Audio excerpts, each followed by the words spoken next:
Hello guys, welcome back to the channel. On today's video I'm going to show you how to cancel subscription on Android apps.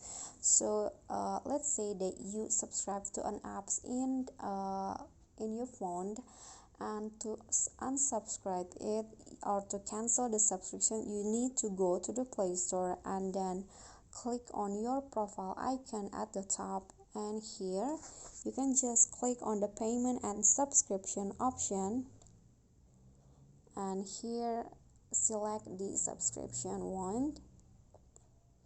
Okay, so when you select that, there is the list of the apps that you subscribed before will be show up like this. So in this case I subscribe into these apps, and to cancel it you can just click on this and then click on cancel subscription.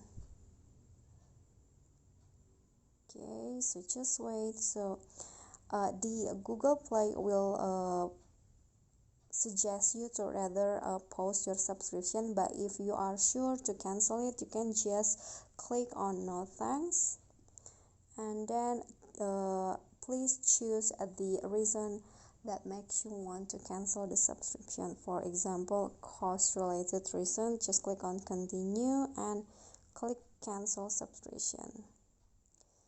Okay, so done. That is how you can cancel subscription on Android apps. I hope this video is helpful to you. If you got any question, feel free to drop it in a comment, and if you think this video is helpful, don't forget to click like, leave a comment, and also subscribe. See you on the next tutorial. Bye bye.